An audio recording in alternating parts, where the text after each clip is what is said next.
Antes de orarmos, vamos primeiro reservar um momento para ouvir a palavra de Deus e depois oraremos juntos.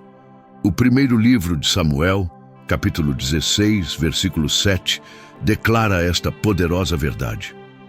Porém, o Senhor disse a Samuel: não olhe para a sua aparência, nem para a sua altura, porque eu o rejeitei, porque o Senhor não vê como o ser humano vê. O ser humano vê o exterior, porém o Senhor vê o coração.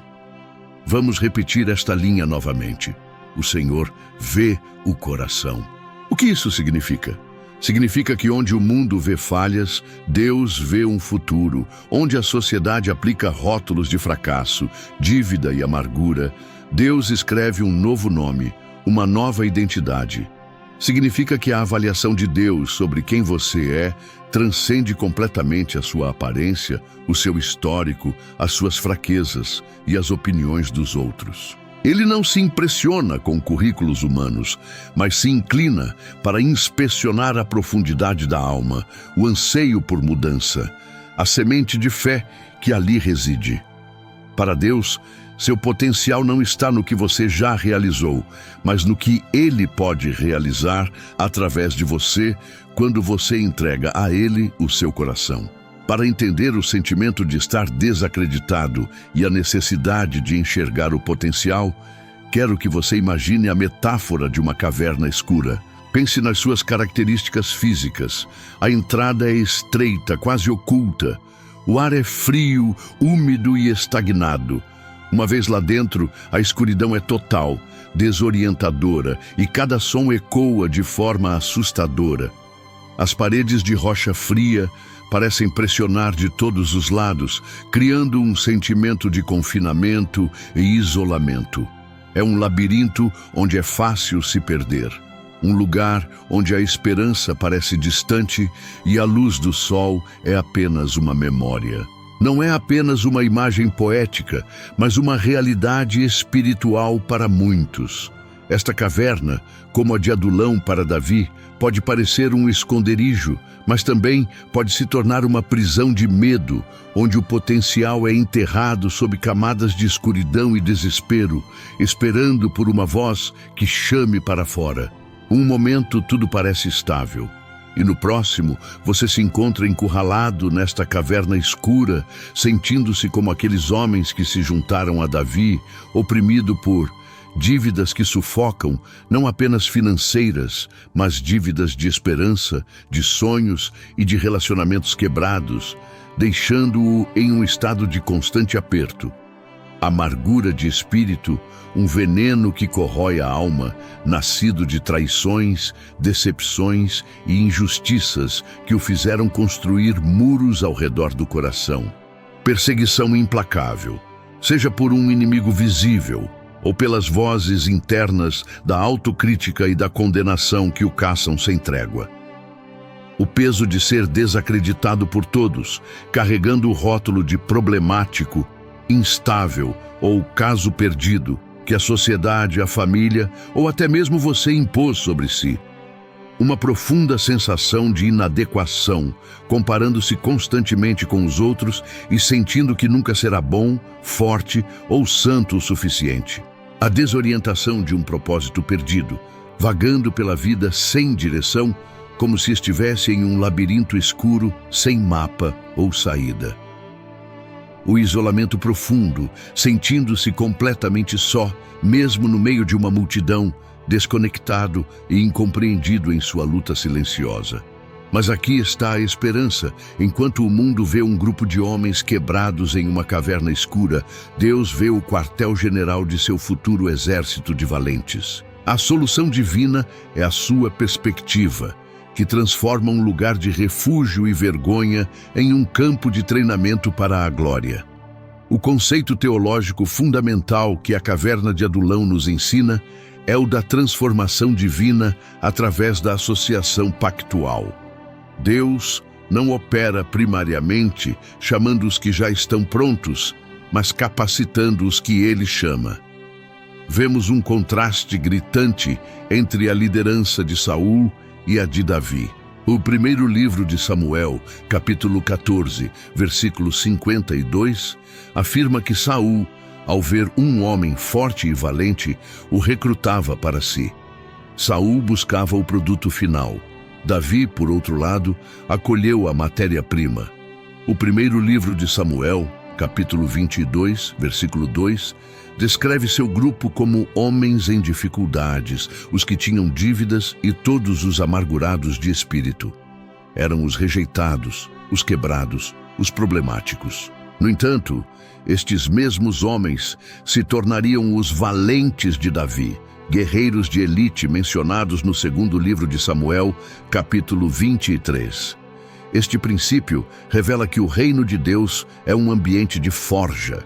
Deus se deleita em pegar o improvável, o fraco e o desprezado, como afirma o apóstolo Paulo na primeira carta aos Coríntios, capítulo 1, versículos 27 a 29, para confundir os fortes e sábios, garantindo que nenhuma carne se glorie em sua presença.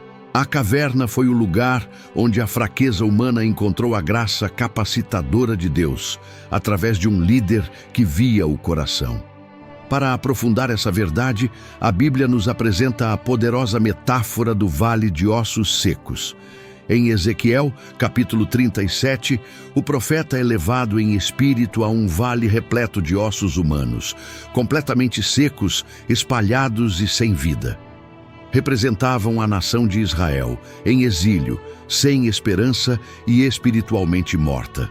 Deus faz a pergunta penetrante: Filho do homem, poderão viver estes ossos? A lógica humana diria não. Era um cemitério, o fim de toda possibilidade. Mas Deus ordena a Ezequiel que faça o impensável, profetizar sobre o que estava morto. À medida que o profeta obedece, um som se espalha, os ossos se juntam, tendões e carne os cobrem, e pele se forma sobre eles. Contudo, ainda não havia vida. Então, Deus comanda a profecia ao fôlego, ao espírito, que vem e entra neles. O resultado, descrito no livro do profeta Ezequiel, capítulo 37, versículo 10, é espantoso. Eles viveram e se puseram em pé, e formavam um exército sobremodo grande. Esta é a imagem perfeita do que aconteceu na caverna de Adulão e do que Deus deseja fazer em nós. Ele olha para nossos vales de dívidas, amargura e fracasso e não vê um fim, mas um exército em potencial, aguardando a sua palavra e o sopro do seu espírito. Agarre-se a estas promessas, pois são para você. A carta aos Filipenses, capítulo 1, versículo 6, garante: aquele que começou a boa obra em vocês vai completá-la até o dia de Cristo Jesus. Na segunda carta aos Coríntios, capítulo 5, versículo 17, ele promete: se alguém está em Cristo, é nova criatura. Então quero falar diretamente com você agora. Você que se sente escondido em sua própria caverna de Adulão. Talvez o nome dessa caverna seja depressão, ansiedade, vício, fracasso financeiro ou um coração partido. Você se identifica com os endividados, os amargurados, os descontentes. Você se sente definido por seus problemas, rotulado por suas fraquezas e esquecido por todos. Você olha para si mesmo e vê apenas os ossos secos de sonhos que morreram e promessas que parecem impossíveis. A voz do inimigo ecoa nas paredes da sua caverna, dizendo que você é um caso perdido, que seu potencial já se esgotou e que este lugar de escuridão é o seu destino final. Quero lhe dar algumas instruções práticas para começar a sair dessa caverna e permitir que Deus o transforme em um valente guerreiro. Rejeite os rótulos e peça a Deus pelo seu nome. Pare de se identificar com as palavras que o mundo ou seu passado lhe deram. Vá a Deus em oração e pergunte: Senhor, quem tu dizes que eu sou? Qual é o novo nome que tu tens para mim? Comece a se chamar pelo nome que Deus lhe dá, não pelo rótulo que o diabo impôs. Renda-se ao processo de treinamento. Entenda que sua caverna não é um túmulo, mas um campo de treinamento. Cada dificuldade é uma oportunidade para Deus forjar seu caráter. Em vez de perguntar, por que eu? Comece a perguntar, o que tu queres me ensinar aqui, Senhor? Mude o foco. Torne-se um Davi para alguém. A maneira mais rápida de sair da sua própria miséria é ajudar alguém a sair da dela. Procure por alguém ao seu redor que também esteja quebrado e estenda a mão. Ao enxergar o potencial em outra pessoa, você permite que Deus ative o potencial dentro de você. Declare a palavra em voz alta. A profecia de Ezequiel foi falada. Comece a declarar as promessas de Deus sobre sua vida. Pegue versículos como o do profeta Isaías, capítulo 43, versículo 19, que diz: Eis que faço uma coisa nova, e declare isso sobre suas finanças, sua família e seu futuro. Lembre-se, essa transformação não vem pela força de vontade.